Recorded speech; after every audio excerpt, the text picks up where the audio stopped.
Hi everyone, welcome back to my channel. आज हम इस क्लास में अपना डिमांड पे इकोनॉमिक्स का चैप्टर शुरू करने जा रहे हैं। लेकिन उसको शुरू करने से पहले मैं आपको ये बता दूं, मैं मानकर चल रही हूँ कि आपने डिमांड का चैप्टर पहले एक बार सही ढंग से पढ़ा है। ठीक, तो हम इस क्लास को एक रिवीजन पर्पस के तरीके से लेकर चलेंगे। जल्दी जल्दी रिवीजन करना शुरू करते हैं। सबसे पहले समझ लेते हैं डिमांड क्या होती है। डिमांड क्या है? डिमांड एक डिजायर है। मैंने क्या कहा? डिमांड एक डिजायर है। मैंने ये नहीं कहा कि डिमांड सिर्फ डिजायर है। मतलब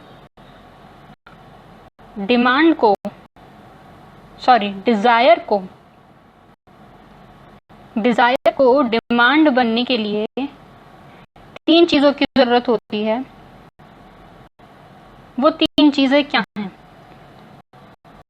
किसी भी नीड को, सबसे पहले किसी भी चीज के लिए डिजायर होना चाहिए, फिर एबिलिटी होनी चाहिए उसको खरीदने की, एंड विलिंगनेस होनी चाहिए उसको खरीदने की। तभी आपका कोई डिजायर जो है वो डिमांड बन जाएगा, मतलब इफेक्टिव डिमांड हमारी हो जाएगी। तो मैंने क्या कहा? डिमांड सिर्फ डिजायर नहीं है। डिजायर क्या होता है? किसी चीज को पाने की इच्छा, इस डिजायर। तो हर एक डिजायर इज नॉट डिमांड। आपकी हर एक इच्छा पूरी थोड़ी ना होती है। जब आपको आपको कोई चीज चाहिए, तो उसके लिए पहले तो आपके पास विलिंगनेस होनी चाहिए और आपके पास एबिलिटी होनी चाहिए कि आप उसकी कीमत चुका सको। तो यही यहाँ लिखा है। डिमांड क्या है? डिमांड, देखो, डिमांड क्या है? एक डिजायर है of the buyer, quantity demanded by the buyer. और डिमांड सिर्फ डिजायर नहीं है, इसके साथ तीन असेंशियल फीचर्स होने चाहिए डिजायर को इफेक्टिव डिमांड बनने में। वो तीन फीचर्स क्या क्या हैं जो मैंने आपको बताया? देखो, डिजायर होना चाहिए, प्लस उसके साथ विलिंगनेस होनी चाहिए और एबिलिटी होनी चाहिए। इन तीनों में से कोई भी एक अगर फीचर मिसिंग है तो वो इफेक्टिव डिमांड नहीं बनेगी। देखो यहाँ पे प्लस का साइन बना हुआ है, मतलब तीनों ही चीजें इंपॉर्टेंट हैं। चलो आगे चलते हैं और देखते हैं एक एग्जाम्पल। जैसे देखो, हमारी डिजायर होती है अच्छी कार खरीदनी। सपोज हमारी डिजायर है कि हमें मर्सिडीज खरीदनी है, लेकिन वो एक सिर्फ डिजायर है। डिमांड वो तभी बनेगी जब आपके पास एबिलिटी टू पे होगा और विलिंगनेस टू पे होगा। अगर एक भी फीचर मिसिंग है तो वो हमारी इफेक्टिव डिमांड नहीं बन पाएगी। ठीक है, देखो ये एग्जांपल है मर्सिडीज बेंज की। अगर जो ये हमारी डिजायर है, ये अभी सिर्फ एक डिजायर है जो कि तब तक डिमांड नहीं बनेगी जब तक वो उसकी बैकिंग नहीं होगी इन तीनों चीजों की, एबिलिटी टू पे, डिजायर एंड विलिंगनेस टू पे। तभी जाके वो हमारी इफेक्टिव डिमांड बनेगी। अब हमारी फॉर्मल डेफिनेशन क्या होगी डिमांड की? Demand refers to different possible quantities of commodity that the consumer is ready to buy at different possible prices of that commodity. मतलब अलग अलग प्राइसेस पे किसी भी एक कमोडिटी का अलग अलग प्राइसेस पे क्या क्या क्वांटिटी कंज्यूमर रेडी है बाय करने के लिए, वो उस प्रोडक्ट की डिमांड होगी। ठीक है, इसके साथ आप ये तीन एसेंशियल फीचर्स भी जो मैंने आपको अभी बताया वो भी लिख सकते हो। तो ये हमारी डिमांड की डेफिनेशन हो गई। आगे चलते हैं। अब देखो, अगर हम इसको टेबल की फॉर्म में रिप्रेजेंट करना चाहें डिमांड को, जैसे जैसे प्राइसेस हमारे बढ़ते चले जाएंगे वैसे वैसे हमारी क्वांटिटी डिमांडेड कम होती चली जाएगी। जब हमारा प्राइस था 1, तो हमारी क्वांटिटी डिमांडेड जो थी वो सबसे ज्यादा थी एट 4, और जैसे जैसे हमारा प्राइस हाईएस्ट पे पहुंच गया वैसे हमारी क्वांटिटी डिमांडेड कम आ गई। तो मतलब इनवर्स रिलेशनशिप है between quantity demanded and price. वही ग्राफ देखो, इनवर्स रिलेशनशिप यहाँ ये शो करता है। यहाँ शो हो रहा है प्राइस, यहाँ हो रही है क्वांटिटी डिमांडेड। दोनों में इनवर्स रिलेशनशिप है, मतलब एक चीज बढ़ेगी तो दूसरी चीज कम होगी। जब भी किसी चीज़ में इन्वर्स रिलेशनशिप होता है तो उसका ग्राफ डाउनवर्ड शो होता है, जैसे डिमांड का यहाँ शो हुआ है। ठीक, तो डिमांड का कर्व कैसे बनता है? It is sloping downwards from बताओ कहाँ से? फ्रॉम राइट टू लेफ्ट या फिर फ्रॉम लेफ्ट टू राइट? अच्छा, इसका आंसर आप मेरे को कमेंट सेक्शन में बताना, फिर मैं आपको नेक्स्ट वीडियो में डिस्कस करूंगी। इसका आंसर आपके सामने ही है। ठीक, कमेंट करके बताना आप इसका आंसर मेरे को कि डिमांड कर्व हमारा लेफ्ट टू राइट होता है या फिर राइट टू लेफ्ट होता है। ठीक, आगे चलते हैं। डिमांड शेड्यूल देखो क्या होता है। डिमांड शेड्यूल मैंने अभी आपको दिखाया था। शेड्यूल का मतलब क्या होता है बताओ? शेड्यूल का मतलब होता है टेबल, डिमांड का टेबल। देखो जैसे हमने अभी यहाँ पे बनाया था, देखा था, ये कुछ नहीं है, ये डिमांड शेड्यूल ही है। ठीक, तो डिमांड शेड्यूल हमारा क्या होता है? डिमांड शेड्यूल एक टेबल है which shows the relationship between the price quantity demanded of a particular commodity. इसमें देखो हमारे प्राइजेस भी थे, क्वांटिटी डिमांडेड भी थी, ये एक टेबल होता है मतलब। ठीक, कुछ नहीं होता। Demand schedule is a table that shows relationship between the price and the quantity demanded of a particular commodity. ठीक, डिमांड शेड्यूल्स हमारे दो तरीके के होते हैं। कौन कौन से? Individual demand schedule and market demand schedule. Individual demand schedule में हम डिफरेंट प्राइजेस लेते हैं, डिफरेंट प्राइजेस पे, ऑब्वियसली डिफरेंट प्राइजेस पे, लेकिन हम इंडिविजुअल कस्टमर का लेते हैं। इंडिविजुअल, देखो नाम से ही पता चल रहा है किसी एक पर्सन का डिमांड शेड्यूल। किसी एक पर्सन ने किसी एक कमोडिटी की अलग अलग प्राइजेस पे कितनी डिमांड हमारी हुई है उसका एक टेबल। ठीक है, वेराज मार्केट डिमांड शेड्यूल में क्या होता है? पूरे मार्केट की, मतलब सिर्फ एक कस्टमर की नहीं, पूरे मार्केट में जितने भी कस्टमर हैं उन सबकी डिमांड का सम हमारा मार्केट डिमांड शेड्यूल में शो होता है। ठीक, यही यहाँ देखो लिखा हुआ है। इंडिविजुअल डिमांड शेड्यूल क्या होता है? Quantity demanded of a commodity, किसी एक कमोडिटी की quantity demanded at different prices by individual customer. ठीक, मार्केट डिमांड शेड्यूल क्या होता है? The sum of quantity demanded of a commodity, किसी एक कमोडिटी की at different prices by many customer. Many customer मतलब पूरे मार्केट में जो कस्टमर्स हैं उनकी डिमांड का सम। और क्या कह सकते हैं हम मार्केट डिमांड शेड्यूल के बारे में? इट इज, देखो यहाँ लिखा है बहुत इंपॉर्टेंट चीज, it is horizontal summation of individual demand schedules. इसका मतलब क्या हुआ? अगर हम अलग अलग demand schedules, individual demand schedules बनाए, सपोज ये हमारा एक इंडिविजुअल डिमांड शेड्यूल है और हमारा ये एक और इंडिविजुअल डिमांड शेड्यूल है, अगर हम इन दोनों का सम कर दें तो हमारा मार्केट डिमांड शेड्यूल आ जाएगा। इसको हम कैसे समझें? एक सेकेंड, इसको हम कैसे समझें? देखो ये हमारा एक इंडिविजुअल डिमांड कर्व, ये हमारा दूसरा इंडिविजुअल डिमांड कर्व, इन दोनों का हम समेशन कर देंगे तो हमारा मार्केट डिमांड कर्व। अभी भी सही से समझ में ना आया हो तो आप इस टेबल को, इस शेड्यूल को देख सकते हो। देखो एक प्राइस है, सॉरी अलग अलग प्राइस हैं एक कमोडिटी के, ठीक, और demand by different customers in the market है। देखो demand by P, demand by Q. अगर हम इन दोनों कस्टमर्स की डिमांड का सम कर देंगे एट वेरियस प्राइसेस तो हमारा मार्केट डिमांड शेड्यूल बन जाएगा। ठीक, अब समझ आ गया सबको? चलो आगे चलते हैं। Demand curve. डिमांड कर्व क्या होता है? ग्राफिकल रिप्रेजेंटेशन होता है डिमांड शेड्यूल। कुछ भी नहीं होता डिमांड कर्व में।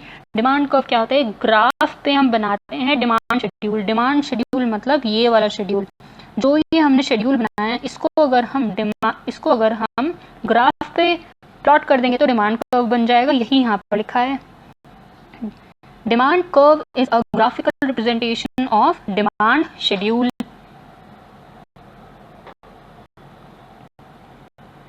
ठीक, it shows how much quantity demanded of a commodity is related to, it shows how quantity demanded is related to the price। मतलब ये प्राइस और क्वांटिटी डिमांडेड में रिलेशनशिप बताता है। ये रिलेशनशिप बताता है, जरूरी नहीं है हमेशा डिमांड कर्व हमारा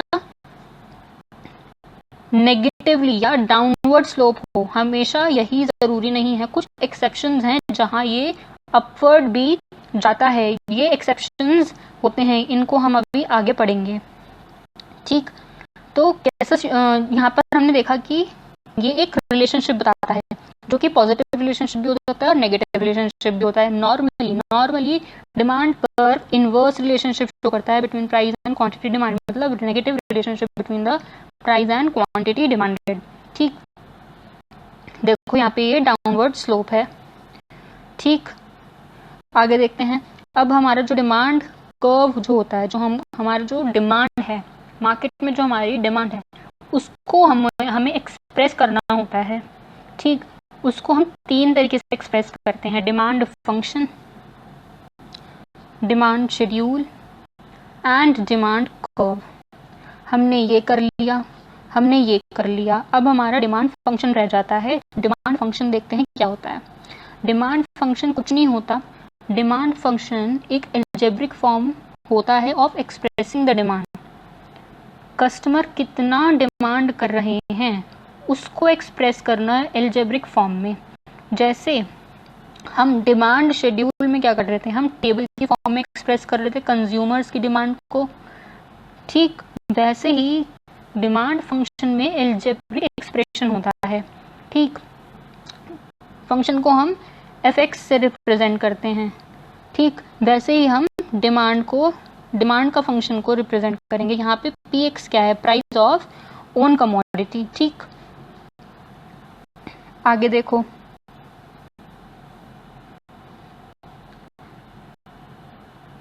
डिमांड फंक्शन, देखो ये क्या है, डिमांड फंक्शन या फिर डिटर्मिनेंट्स ऑफ डिमांड।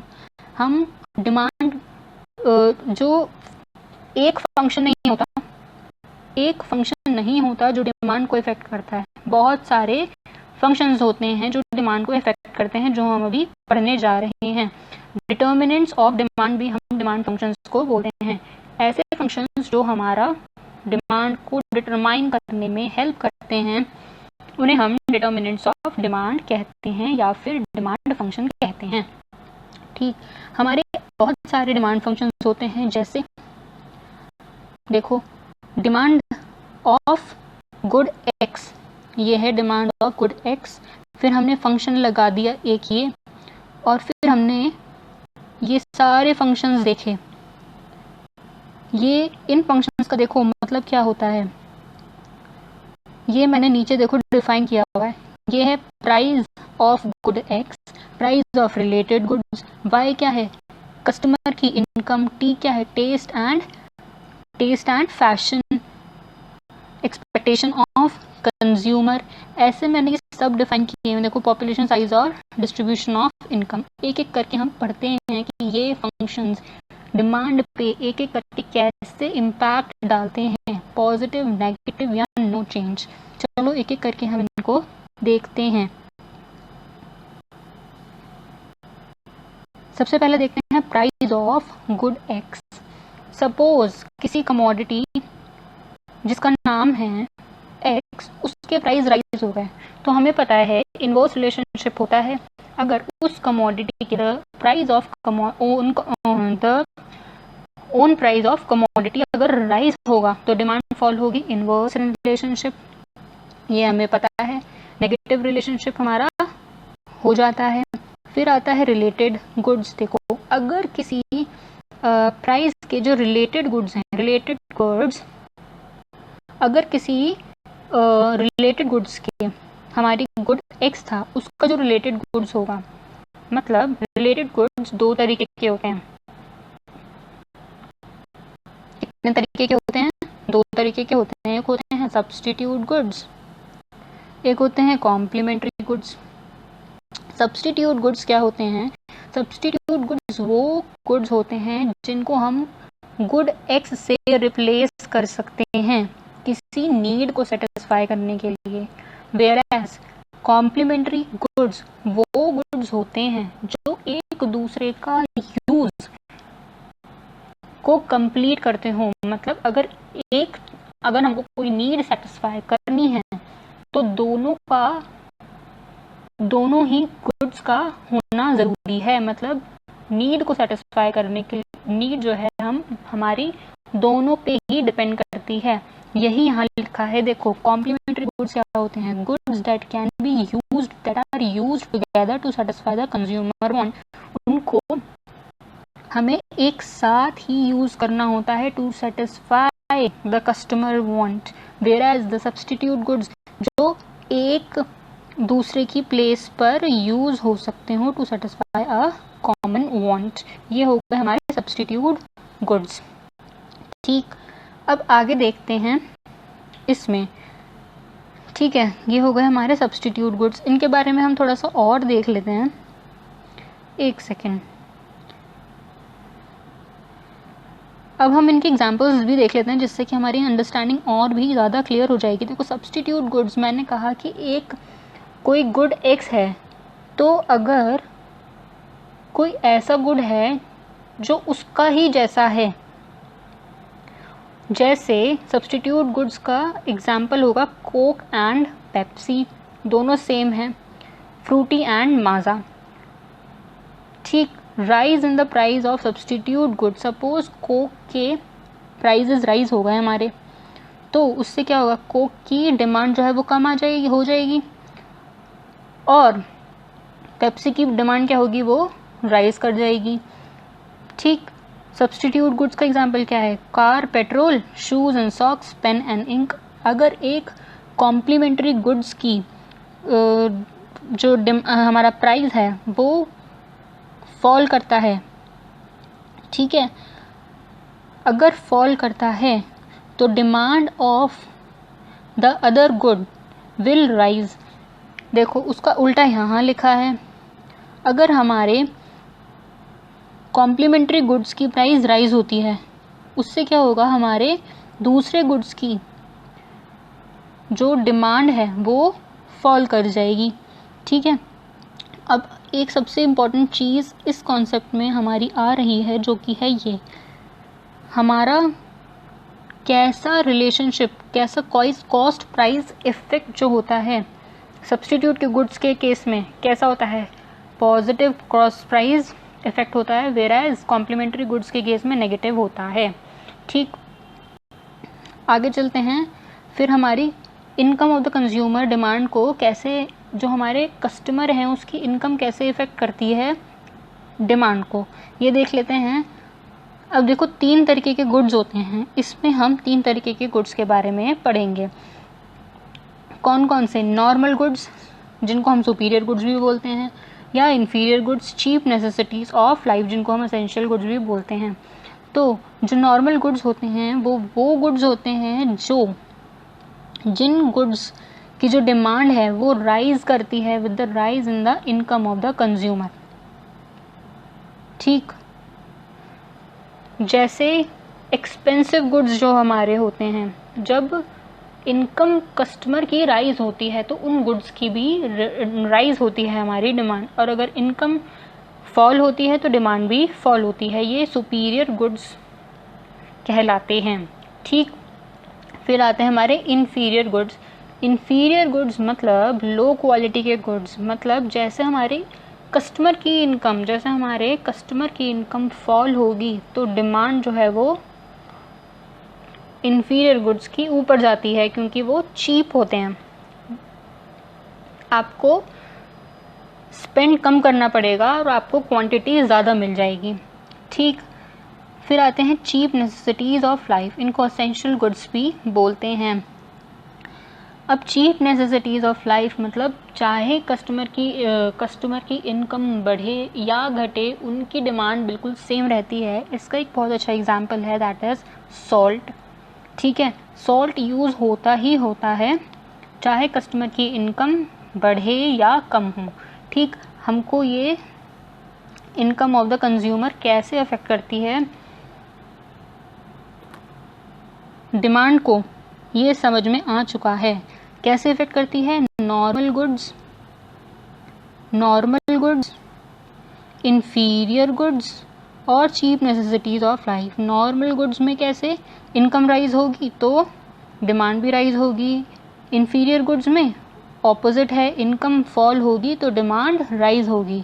और चीप नेसेसिटीज़ में डिमांड रिमेन्स कांस्टेंट, मतलब अनचेंज्ड। ठीक, फिर टेस्ट एंड फैशन हमारी डिमांड को कैसे अफेक्ट करता है। अगर कोई गुड एक्स है, अगर वो फैशन में है तो उसकी डिमांड राइज होगी, अगर वो फैशन में नहीं है, आउट ऑफ फैशन है, तो उसकी डिमांड फॉल होगी। ये तो सिंपल था। फिर कस्टमर एक्सपेक्टेशन, अगर कस्टमर एक्सपेक्ट करता है कि फ्यूचर में प्राइजेस राइज होंगे तो वो अभी बाय करना शुरू कर देगा। हाउएवर, अगर कस्टमर को लगता है कि प्राइस नियर फ्यूचर में इंक्रीज होंगे तो वो अभी बाय करना शुरू कर देगा। वेयरएज अगर कस्टमर को लगता है कि प्राइस रिड्यूस होंगे फ्यूचर में तो वो अपना परचेज को पोस्टपोन कर देगा और आज की डिमांड हमारी फॉल हो जाएगी। ठीक, फिर next function size of population. अगर हमारी पॉपुलेशन का साइज बड़ा हो जाता है तो सिंपल सी बात है, डिमांड भी हमारी राइज करेगी, और अगर पॉपुलेशन कम है तो डिमांड भी नीचे जाएगी, रिड्यूस हो जाएगी। फिर आता है हमारा डिस्ट्रीब्यूशन ऑफ इनकम। डिमांड जो है वो डिस्ट्रीब्यूशन किस तरीके से है, हमारी इकोनॉमी में इनकम कैसे डिस्ट्रीब्यूट हुई हुई है, उस पर भी डिपेंड करता है। ठीक, देखो अब how the income is distributed between rich and poor also affects the demand of the commodity. अगर रिचेस से हम ज़्यादा टैक्स लें और पुअर को हम सब्सिडी दें तो उससे क्या होगा, एक बैलेंस बना रहेगा। अगर हम पुअर पीपल को सब्सिडी देंगे तो लिक्विडिटी बढ़ेगी, मतलब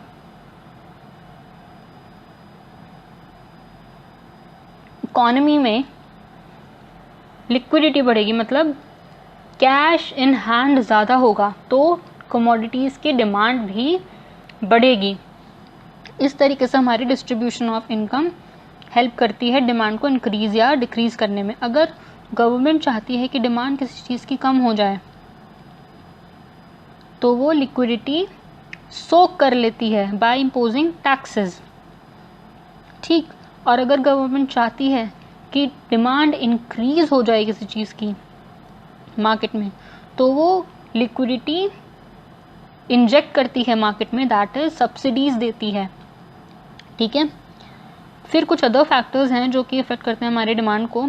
अभी हमने डिस्कस करा टैक्स कैसे अफेक्ट करता है। अगर आप ज़्यादा टैक्स लगाओगे तो लिक्विडिटी कम होगी मार्केट में, कैश कम होगा और जिससे कि हमारा फॉल इन डिमांड हो जाएगा। अगर पीपल ज़्यादा सेव करेंगे तो कैश इन हैंड हमारा कम रहेगा और लेस डिमांड हो जाएगी। वेयरएज अगर लेस सेविंग करेंगे तो कैश इन हैंड ज़्यादा होगा, more liquidity and more demand will be generated. Okay, and interest rate भी सेम है। अगर इंटरेस्ट रेट ज़्यादा होगा तो सेविंग्स भी ज़्यादा होंगी और डिमांड हमारी इवेंचुअली राइज कर जाएगी। ठीक है, फिर आता है हमारा most important topic of this chapter, that is law of demand, जिसको हम it's also known as first law of purchase. First law of purchase क्या कहता है, अभी हमने कुछ फैक्टर्स पढ़े थे, फंक्शंस पढ़े थे डिमांड के, उसमें उनको हम दो पार्ट्स में डिवाइड कर सकते हैं। एक तो own prices of the commodity, बाकियों को अदर्स में डाल देते हैं अभी के लिए। ठीक है, तो ये लॉ कहता है कि other things being equal there is an inverse relationship between the prices and the quantity demanded of a commodity. बाकी सब चीज़ों को आप अनचेंज्ड रखिए, मतलब कांस्टेंट रखिए, there is an inverse relationship between price and the quantity demanded, मतलब सिर्फ प्राइस चेंज होगा, बाकी सारे फैक्टर्स क्या रहेंगे, अनचेंज्ड। तो हम खाली अगर प्राइस से हम क्वांटिटी डिमांडेड को कंपेयर करें तो उनके बीच में इनवर्स रिलेशनशिप होता है। ये हमारा फर्स्ट लॉ ऑफ परचेज कहता है। ठीक है, देखो प्राइस राइज करेगा, quantity demanded will be fall, and price अगर फॉल करेगा तो क्वांटिटी डिमांड जो होगी वो राइज कर जाएगी। इसका शेड्यूल भी बनाया हुआ है। देखो प्राइस राइज कर रहे हैं, क्वांटिटी डिमांडेड फॉल कर रही है। प्राइस कैसे राइज कर रहे हैं, प्राइस हमारे राइज कर रहे हैं, क्वांटिटी डिमांडेड हमारी फॉल कर रही है। अब ये जो हमारा यहाँ पर लिखा है, एक सबसे ज़्यादा इम्पॉर्टेंट क्वेश्चन MCQ के पर्पस के लिए और आपकी जनरल नॉलेज के लिए भी, यहाँ जो लिखा है अदर थिंग्स बीइंग इक्वल, इसका एक और नाम होता है, ठीक है, आपसे MCQs में पूछा जा सकता है, इसको बोलते हैं सेटेरिस पैरिबिस। ठीक, तो या तो ये लिख दे या फिर ये लिख दे, बात सेम है। मतलब सेटेरिस पैरिबिस का मतलब क्या होता है, अदर थिंग्स बीइंग इक्वल। ठीक, ये हो गई इसकी बात। फिर लॉ ऑफ डिमांड के देखो हमारे कुछ एजम्पशंस होते हैं, ये अज्यूम करके चलता है कि हमने कुछ चीज़ें चेंज नहीं करी है। देखो मैंने अभी आपको यहाँ पर समझाया था कि क्या लिखा था, देखो यहाँ लिखा था अदर थिंग्स बीइंग इक्वल। अब जो ये अदर थिंग्स की बात हो रही है यहाँ पे, अदर थिंग्स की जो ये बात हो रही है यहाँ पे, वो यही हैं अदर थिंग्स जिनको इसने अज्यूम करा है कि हम ये चेंज नहीं करेंगे। देखो यहाँ पे ये assumptions में यही चीज़ें हैं। नो चेंज, हमारा जो लॉ ऑफ डिमांड है ये अज्यूम करता है कि there is no change in the income preference fashion and the price of the related good, government policy and the expectations, जो हमने अभी डिस्कस करे थे, ये सब वही हैं। ठीक, आगे चलते हैं। अब देखो, अब आता है हमारा movement in demand curve. Movement क्या होता है, देखो मूवमेंट का हमारा जो डायग्राम बनता है वो कुछ इस तरीके से बनता है। हम कह सकते हैं कि मूवमेंट जो होता है ना वो एक सिंगल डिमांड कर्व पे ही होता है। मतलब प्राइस हमारे चेंज होते हैं, क्वांटिटी डिमांडेड भी हमारी चेंज होती है, लेकिन जो डिमांड कर्व बनता है ना वो एक ही डिमांड कर्व बनता है। देखो यही यहाँ पर लिखा हुआ है, moving from one point to other on the same demand curve is called as movement in the demand curve. ठीक है, it occurs when the quantity demanded changes because of the changes in the prices while other things remains constant. जो हमारे law of demand में था, while other things remain constant, सिर्फ और सिर्फ prices के चेंज होने में, प्राइजेस के चेंज होने की वजह से जो मूवमेंट होगा, जो डिमांड कर्व में मूवमेंट होगा उसको हम मूवमेंट बोलते हैं। जो चेंज होगा उसको मूवमेंट बोलते हैं। अब ये जो चेंज होते हैं ना वो दो तरीके के होते हैं, या तो इंक्रीज होगा या डिक्रीज होगा। देखो एक्सटेंशन होगा या फिर कॉन्ट्रैक्शन होगा डिमांड में। एक्सटेंशन क्या होगा, डिमांड अगर हमारी इंक्रीज होगी due to the fall in prices, जो भी हमारा मूवमेंट होता है, मूवमेंट जब यहाँ पर हमारा शब्द यूज होता है ना उसमें हम मान लेते हैं कि ये प्राइजेस में चेंज होने की वजह से हो रहा है। ठीक है, तो जब भी हमारा प्राइस चेंज होगा या तो प्राइस हमारा बढ़ेगा, प्राइस हमारा बढ़ेगा तो डिमांड हमारी फॉल होगी, उसको क्या कहेंगे, extension of demand curve. Whereas जब हमारी डिमांड डिक्रीज होगी ड्यू टू राइजिंग प्राइसेस, उसको बोलेंगे हम कॉन्ट्रैक्शन ऑफ डिमांड। अब देखो यहाँ पर यही लिखा है, यही अपना दिखाया हुआ है डायग्राम में। जब हमारे प्राइस देखो यहाँ राइज हो गए, प्राइस यहाँ पर हमारे राइज हो गए तो हमारी क्वांटिटी डिमांडेड, यहाँ देखो ये हो रही है हमारी क्वांटिटी डिमांडेड, ये कम हो गई। जब हमारे प्राइजेज यहाँ थे, यहाँ इस लेवल पे थे तो हमारी क्वांटिटी डिमांडेड ज़्यादा थी। ठीक, तो यही होता है एक्सपेंशन एंड कॉन्ट्रैक्शन और extension and contraction of demand. जब हमारी डिमांड डिक्रीज होगी तो हमारा वो कॉन्ट्रैक्शन होगा। यहाँ देखो क्या हो रहा है, यहाँ हो रहा है हमारा, पहले हमारा प्राइस यहाँ था तो हमारी क्वांटिटी डिमांडेड यहाँ थी तो यहाँ पर चली गई, कम हो गई हमारी quantity demanded, this is called as contraction. Whereas जब हमारी प्राइस कम थे, यहाँ थे, तो हमारी क्वांटिटी डिमांडेड एक्सपैंड हो रही थी। ठीक, फिर होता है शिफ्टिंग। जब भी हम वर्ड यूज़ करेंगे शिफ्टिंग ऑफ डिमांड कर्व, तो हमें पता चल जाएगा कि अब हमारा डिमांड कर्व चेंज हो रहा है, मतलब एक डिमांड कर्व से दूसरे डिमांड कर्व की ओर जा रहे हैं हम, और ये जो चेंज हो रहा है प्राइजेस की वजह से नहीं हो रहा, जो अदर हमने फंक्शंस पढ़े थे, अदर कंडीशंस पढ़ी थी, उनमें चेंजेस हो रहे हैं, मतलब प्राइस इसमें कांस्टेंट रहते हैं। प्राइस कांस्टेंट रहते हैं देखो, तो अगर हमारे प्राइस कांस्टेंट रहेंगे तो डिमांड कर्व देखो ऐसे बनेंगे। प्राइस देखो यहाँ पे कांस्टेंट एक सीधी लाइन जा रही है और क्वांटिटी डिमांडेड हमारी चेंज होती चली जा रही है। ठीक, अब ये भी दो तरीके के होते हैं। इट अकर्स, शिफ्टिंग जो है, शिफ्टिंग देखो, shifting of the demand curve occurs when the quantity demanded changes because of the change in the condition of demand while the price remains constant. और ये दो तरीके के होते हैं, increase in demand. Increase in demand मतलब upward shift of the demand, rightward shift of the demand. Decrease in the demand curve मतलब leftward या फिर downward shift in the demand curve. यहाँ देखो पहले हमारी डिमांड थी, प्राइजेस तो देखो इसमें सेम रहते हैं, एक लेवल बना हुआ है प्राइजेस का। ठीक, पहले हमारी क्वांटिटी डिमांडेड यहाँ थी, क्वांटिटी डिमांडेड हमारी यहाँ थी। फिर जब हमारा क्वांटिटी डिमांडेड, देखो प्राइस तो सेम रहेगा, फिर हमारी क्वांटिटी डिमांडेड जो थी वो बढ़ गई तो मतलब इंक्रीज इन डिमांड और राइटवर्ड या upward shift in the demand curve. यहाँ से यहाँ पहुँच गया हमारा डिमांड कर्व, तो इसको बोलेंगे increase in the demand curve. अब इसका उल्टा क्या होगा, जब हमारी क्वांटिटी डिमांडेड कम हो गई तो हमारा डिमांड कर्व यहाँ शिफ्ट हो गया, यहाँ से यहाँ शिफ्ट हो गया, जिसको बोलेंगे हम decrease in the demand curve या downward shift in the demand curve. ठीक, अब जो हमारा डिमांड कर्व है, हम इतनी देर से देख रहे थे कि हमारा जो डिमांड कर्व है वो इस तरीके से नेगेटिवली स्लोप हमारा इसका बनता है। तो इसका रीज़न क्या है, इसका रीज़न भी हमको देखो काफ़ी हद तक पता है।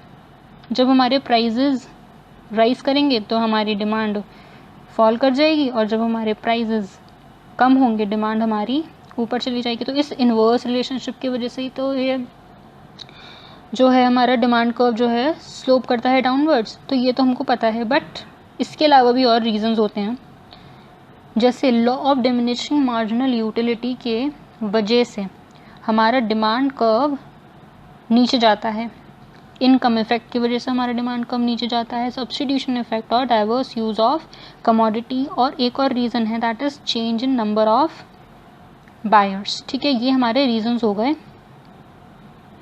Of downward slope of the demand curve. अब इसके कुछ एक्सेप्शंस हैं।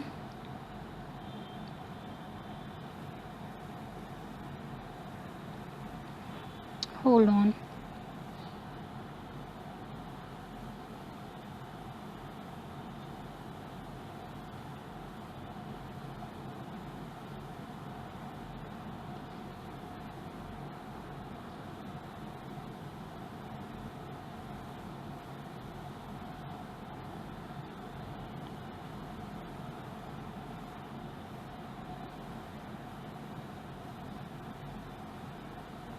एक एक करके हम इनको देख लेते हैं। देखो, जब हमारा डिमांड कर्व नॉर्मल बनता है तो वो ऐसे बनता है, जब ऐसा नहीं बनता और ऐसा बनता है तो हम इसको बोलते हैं exceptions to the law of demand.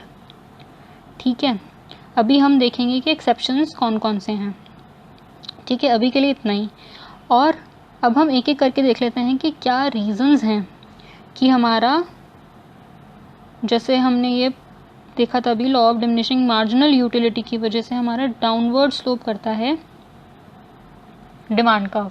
तो ये law of diminishing marginal utility क्या होता है, हम इसको ऐसे समझते हैं, जब आपको कोई चीज़ चाहिए होती है, सपोज आपको बहुत ज़ोरों से भूख लगी है, ठीक, आपने एक चपाती खाई, तो जब आपने फर्स्ट यूनिट उसकी कंज्यूम करी तो जितना आपको सेटिस्फैक्शन उस यूनिट को कंज्यूम करके मिलेगा, उतना ही उतना सेटिस्फैक्शन आपको उसकी दूसरी यूनिट कंज्यूम करके नहीं मिलेगा। मतलब जैसे जैसे आप एडिशनल यूनिट्स कंज्यूम करते जाएंगे वैसे वैसे आपका सेटिस्फैक्शन कम होता चला जाएगा। सेटिस्फैक्शन को अब यहाँ पर एक टेक्निकल नाम दे दिया है, दैट इज़ मार्जिनल यूटिलिटी। तो हम कह सकते हैं जैसे जैसे आप एडिशनल यूनिट चपाती की कंज्यूम करते जाएंगे वैसे वैसे आपकी मार्जिनल यूटिलिटी कम होती चली जाएगी। बस यही है marginal utility, law of diminishing marginal utility यही है। तो मतलब हमारी मार्जिनल यूटिलिटी में और जो हम कंजम्पशन कर रहे हैं, जो यूनिट्स हम कंज्यूम कर रहे हैं और जो मार्जिनल यूटिलिटी है, उन दोनों में कैसा रिलेशनशिप है, इनवर्स। एक बढ़ेगी तो दूसरी घटेगी। यही है law of marginal utility, diminishing marginal utility. एक बढ़ेगी तो दूसरी कम होगी। इसी वजह से हमारा जो डिमांड कर्व है, एक ये भी रीज़न होता है कि हमारा डिमांड कर्व जो है वो स्लोप करता है डाउनवर्ड्स। अब यही देखो यहाँ लिखा है, then the consumer buys additional unit of goods, it's marginal utility falls with every additional unit consumed. ठीक, a consumer always compares the marginal utility, marginal utility मतलब जो सेटिस्फैक्शन उसको मिलता है विद द प्राइस, मतलब जो प्राइस उसने पे करा और जो सेटिस्फैक्शन उसको मिला, कस्टमर हमेशा उसको कंपेयर करता है। और अगर and the price he is willing to pay for the additional unit of good falls, तो मतलब जैसे जैसे आप एडिशनल यूनिट्स कंज्यूम करते जाएंगे वैसे वैसे आपका मार्जिनल यूटिलिटी कम हो जाएगा। और कंज्यूमर जो है वो हमेशा मार्जिनल यूटिलिटी को कंपेयर करता है प्राइसेस से। अब मार्जिनल यूटिलिटी तो उसकी कम होती जाएगी, तो मतलब जैसे जैसे वो एडिशनल यूनिट्स कंज्यूम करेगा उसकी willingness to pay for the additional unit will fall, क्योंकि भाई मार्जिनल यूटिलिटी तो कम होती जा रही है ना, तो उसका मन करेगा कि मैं और ना पे करूं इसके लिए। तो यही है, consumer always compares the marginal utility of the goods with the price to be paid for the commodity and the price he is willing to pay will fall for every additional unit of goods he consume। ठीक, ये इसलिए हमारी जो marginal utility के लिए जो भी वो सेटिस्फैक्शन गेन करेगा ना, वो कम होता चला जाएगा, जिसके लिए उसकी विलिंगनेस टू पे कम होती चली जाएगी। ठीक, फिर आता है हमारा, ये क्या हो गया इसके अंदर, इसको दोबारा खोलना पड़ेगा।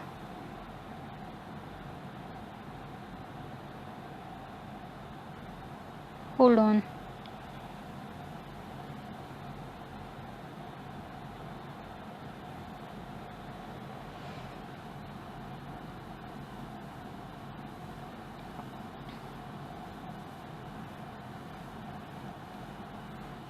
ठीक, देखो ये रहा, the price and the quantity demanded move in opposite direction and the demand curve जो है वो अज्यूम कर लेता है नेगेटिव स्लोप। ठीक है, हमको रीजन समझ में आ गया इसका। अब ये हमने एक शेड्यूल की फॉर्म में इसको रिप्रेजेंट कर दिया। देखो यूनिट्स कंज्यूम हमारी बढ़ती चली जा रही हैं और जो प्राइस वो पे कर रहा है वो भी बढ़ता चला जा रहा है, तो वो इनको देखो कंपेयर करेगा। और देखो इक्विलिब्रियम यहाँ पे पता है कहाँ आएगा, जहाँ पर उसको जो उसने प्राइस पे करे हैं और जो मार्जिनल यूटिलिटी उसको मिली है वो इक्वल होगी, तो यहाँ पर उसका इक्विलिब्रियम सेट हो जाएगा एट यूनिट 4। ठीक, फिर इनकम इफेक्ट कैसे आता है, इनकम इफेक्ट की वजह से भी हमारा डाउनवर्ड स्लोप करता है डिमांड कर्व। कैसे, जैसे जैसे हमारा प्राइजेज इंक्रीज होंगे तो क्या होगा, कस्टमर को ज़्यादा पैसे देने पड़ेंगे, उससे क्या होगा, हाथ में जो पैसा रह जाएगा वो कम हो जाएगा, मतलब रियल इनकम जो खर्चे के बाद बचेगी कस्टमर की वो कम हो जाएगी, तो अल्टीमेटली डिमांड भी हमारी फॉल हो जाएगी। देखो इनवर्स रिलेशनशिप की वजह से हमारा डिमांड कर्व डाउनवर्ड स्लोप करेगा। फिर होता है हमारा सब्सटीट्यूशन इफेक्ट। सब्सटीट्यूशन इफेक्ट में देखो इन्वर्स रिलेशनशिप होता है, ये रहा हमारा इन्वर्स रिलेशनशिप। जैसे हमारा एक कमोडिटी का प्राइस राइज करा तो उसकी हमारी डिमांड फॉल रहेगी, लेकिन जो उसका सब्सटीट्यूट गुड्स है उसकी तो डिमांड राइज होगी ना। तो इस इनवर्स रिलेशनशिप की वजह से भी डिमांड कर्व हमारा नेगेटिव स्लोप करता है। अब एक चीज़ हमारी रह गई थी इसके अंदर, क्या थी? Exceptions to the law of demand. मैंने बताया था आपको कि नॉर्मल सिनेरियो में, नॉर्मल सिनेरियो कौन सा? नॉर्मल सिनेरियो में हमारा डिमांड कर्व, ये सारे हमारे नॉर्मल सिनेरियोज हैं, इनमें डिमांड कर्व जो है हमारा डाउनवर्ड स्लोप करता है। लेकिन कुछ एक्सेप्शंस हैं जहाँ पे वो डाउनवर्ड स्लोप नहीं करता, और वो एक्सेप्शंस हैं, वो सिचुएशंस हैं ये, इन गुड्स के केस में डाउनवर्ड स्लोप नहीं करता, बल्कि कुछ इस तरीके से हमारे को डिमांड कर्व देखने को मिलता है। ठीक, देखो ये रहा, नॉर्मल सिनेरियो में हमारा ये हो गया, एक्सेप्शन में हमारा ये हो गया। तो नॉर्मल सिनेरियो में कैसा करता है? डाउनवर्ड। एक्सेप्शंस में क्या करता है हमारा? अपवर्ड। बस इन एक्सेप्शंस को याद करना है हमको, आगे हम इनको समझेंगे भी। ठीक है, तो ये 4 एक्सेप्शंस हैं। आगे चलते हैं। Law of diminishing marginal utility हमारा हो गया है।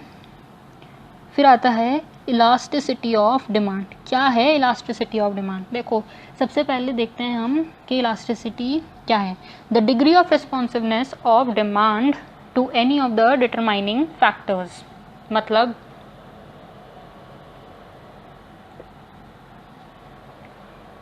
जो डिग्री है हमारी रिस्पॉन्सिवनेस ऑफ द डिमांड, मतलब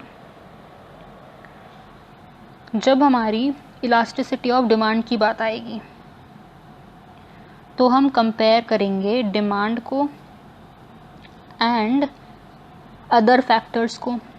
हाउएवर जब हमारी प्राइस इलास्टिसिटी ऑफ डिमांड की बात आएगी तो हम डिमांड को कंपेयर करेंगे प्राइस के साथ। आपको डिफरेंस समझ में आया? जब हम इलास्टिसिटी ऑफ डिमांड की बात करेंगे तो हम डिमांड तो लेंगे ही, लेकिन उसके साथ हम अदर फैक्टर्स लेंगे। ठीक, लेकिन जब हम बात करेंगे प्राइस इलास्टिसिटी ऑफ डिमांड की तो हम डिमांड के साथ प्राइस को कंपेयर करेंगे। अब हम देख लेते हैं इसका फॉर्मूला क्या होता है। इसको कैसे कैलकुलेट करते हैं हम? Percentage change in quantity demanded divided by percentage change in price. ठीक, फिर इसके कुछ टाइप्स भी होते हैं जो आपको याद करने हैं, अभी समझ लेते हैं। ये टेबल आपको याद करनी पड़ेगी और मैं अज्यूम कर रही हूँ कि आपको ये याद भी होगी। 12th क्लास में ये हमने सबने पढ़ा है। सबसे पहले हमारा डिमांड कर्व कैसा होता है? Perfectly elastic. Perfectly elastic. Perfectly elastic का मतलब है जो हमारा प्राइस है वो कांस्टेंट रहता है और जो डिमांड कर्व है वो हॉरिजॉन्टल शेप लेकर रखता है। और हमारी इलास्टिसिटी कैसी होती है यहाँ पे? Infinite.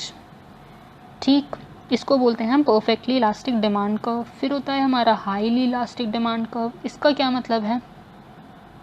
Highly elastic demand curve या फिर इलास्टिक डिमांड कर्व भी बोलते हैं। इसमें क्या होता है? देखो ये फॉर्मूला था हमारा, percentage change in demand quantity demanded upon percentage change in price. अब हमारा हाईली इलास्टिक डिमांड का मतलब क्या होता है? Elasticity is greater than 1।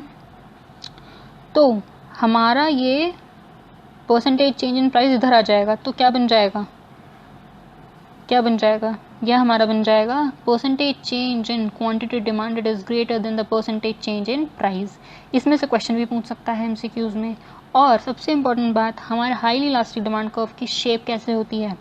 Flatter curve. It is flatter curve. Okay, फिर आता है यूनिटरी। अब देखो इसके नाम से ही पता चलता है यूनिटरी मतलब इक्वल्स टू 1।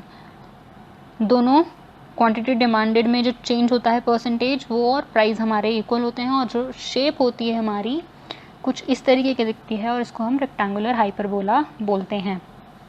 ठीक, फिर आता है हमारा inelastic demand curve. Inelastic demand curve में percentage change in quantity demanded is smaller is less than the percentage change in the prices. जो हमारा कर्व है वो कुछ इस तरीके का दिखता है और इसको हम बोलते हैं स्टीपर कर्व। ठीक, और फिर आगे चलते हैं। इसमें देखो आप ये जो इसकी मैंने यहाँ पे वो लिखी हुई हैं, इनकी शेप्स देखो अलग अलग लिखी हुई है ना, तो आप इन शेप्स को इस चार्ट में ही इंक्लूड कर सकते हो, आपको इजी हो जाएगा लर्न करने के लिए। यहाँ पर एक और कॉलम ऐड कर लो शेप्स का और यहाँ पर ऐड कर दो। और एक और बात मैं आपको बता दूँ कि आपको अगर ये PDF चाहिए इस क्लास की, मैं आपको ये दे दूँगी, ठीक है। उसके लिए आपको एक काम करना होगा, लेकिन इस वीडियो के कमेंट में अपना ईमेल आईडी डाल देना, मैं आपको सेंड कर दूँगी ये वाली ईमेल। ठीक, आगे चलते हैं और देखते हैं हमारा परफेक्टली इनइलास्टिक। इसकी देखो हमारी जो क्वांटिटी डिमांडेड है वो सेम रहेगी और प्राइस हमारे डिफरेंट रहेंगे, चेंज होते चले जाएंगे। यहाँ पे प्राइस होता है ना, तो प्राइस हमारे अलग अलग लेवल्स के हो सकते हैं, ठीक है। फिर आता है हमारा वर्टिकल लाइन, ये शो करता है, देखो ये वर्टिकल लाइन ही तो शो हो रही है। डिमांड कर्व कैसा है, शेप कैसी है, वर्टिकल, ठीक। तो ये हो जाता है हमारा परफेक्टली इनइलास्टिक। फिर है हमारा देखो ये जो हम इलास्टिसिटी कर रहे थे, हम इसको कैलकुलेट ही तो करते हैं, तो इसको करने के हमारे 3 तरीके होते हैं। एक हमने पढ़ लिया, दैट इज़ परसेंटेज मेथड, हमने पढ़ लिया, इसको एक और नाम से बोलते हैं, दैट इज़ प्रोपोर्शनेट मेथड। 2 और होते हैं इसके अलावा, दैट इज़ ज्योमेट्रिक या फिर पॉइंट मेथड या फिर टोटल आउटले या टोटल एक्सपेंडिचर मेथड। इनको आगे हम पढ़ते हैं अभी, ठीक है। बहुत इजी हैं। देखो ज्योमेट्रिक मेथड में हम कैसे कैलकुलेट करते हैं। ज्योमेट्रिक मेथड में इजी सा फॉर्मूला है, lower segment upon upper segment. Lower segment upper segment क्या है, देखो जैसे हमारे डिमांड कर्व होता है वो कुछ पार्ट्स में हम डिवाइड कर सकते हैं। जैसे इलास्टिसिटी के बेसिस पे अगर हम डिवाइड करें तो ऐसे होता है, एक हम पार्ट यहाँ पे मान लेते हैं, that is elasticity is equal to infinity, यहाँ पे मान लेते हैं इज़ इक्वल टू 0, और यहाँ पर मान लेते हैं इज़ इक्वल टू 1। यहाँ पे हो जाती है हमारी ग्रेटर देन 1, यहाँ हो जाती है हमारी स्मॉलर देन 1। तो ये जो हमारे पार्ट्स बनते हैं इनके बेसिस पे, उनको हम सेग्रीगेट कर लेते हैं 2 पार्ट में, ऊपर वाला हिस्सा अपर सेगमेंट, नीचे वाला लोअर सेगमेंट। तो हमारे फॉर्मूले में उस तरीके से ही हम उनकी वैल्यूज पुट करके, देखो अगर हम एक ही सिंगल डिमांड कर्व पे हम इनको इलास्टिसिटीज़ को रिप्रेजेंट करें, तो ये अभी मैंने आपको करके दिखाया था वैसे रिप्रेजेंट होती हैं, ठीक है। अब सिंगल पॉइंट पे ये कैसे होती हैं, पॉइंट ए पे पहले हम देखो फॉर्मूले में देखो lower segment upon upper segment. Lower segment A point पे लोअर सेगमेंट क्या है, AE अपॉन O, ऊपर तो कुछ है ही नहीं, दैट इज़ 0। तो हमारा ये इन्फिनिटी को अप्रोच करता है हमारा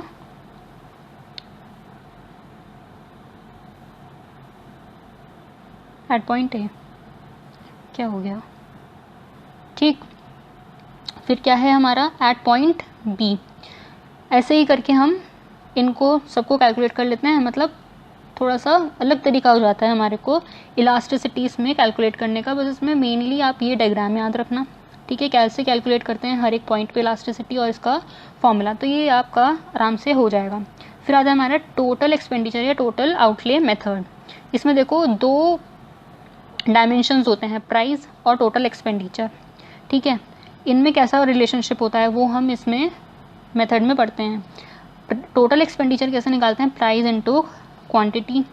अब ये कैसे रिलेटेड होते हैं, अगर नेगेटिव रिलेशनशिप है दोनों में तो हाईली इलास्टिक डिमांड, कोई रिलेशनशिप नहीं है तो no relationship, that is unitary elasticity.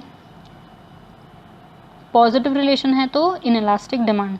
अब इसका हमने शेड्यूल भी बनाया है और इसका डायग्राम देखो ऐसे बनता है, ये रहा हमारा डायग्राम, ठीक। देखो यहाँ पर इन दोनों पॉइंट्स पे नो चेंज हो रहा है, हमारा प्राइस बढ़े या प्राइस घटे, हमारा जो एक्सपेंडिचर देखो जो हो रहा है वो सेम है, 12 है दोनों में, ठीक। तो हमारा जो इलास्टिसिटी होती है वो अप्रोच करती है 0 को। हाउएवर अगर दोनों में पॉजिटिव रिलेशनशिप है तो वो इलास्टिसिटी हमारी स्मॉलर देन 1 होती है, ठीक। अब इसका देखो डिमांड कर्व कैसे बनता है। इसका मैं आपको बना कर दिखा देती हूँ। ये शो नहीं हो रहा है, आधा ही शो हो पा रहा है। I don't know what's wrong with it. चलो देखो, इतना तो हमको दिख ही रहा है ना। बाद में बस नीचे इस तरीके से ये और ऐसे है, ये हमारा डिमांड कर्व है। यहाँ पर देखो हमारा ये होता है ग्रेटर देन 1, यहाँ पर इक्वल टू 1 होता है और यहाँ पर होता है हमारा ED लेस देन 1। ठीक है, ये हमारा डिमांड का कर्व बनता है in case of total expenditure method. तो हमारी थ्योरी इस चैप्टर से रिलेटेड पूरी हो गई। हमने ग्राफ्स भी सारे डिस्कस कर लिए हैं। अब नेक्स्ट वीडियो में हम डिस्कस करेंगे इससे रिलेटेड क्वेश्चंस, न्यूमेरिकल्स और MCQs जो कि एग्ज़ाम के लिए बहुत इंपॉर्टेंट होंगे।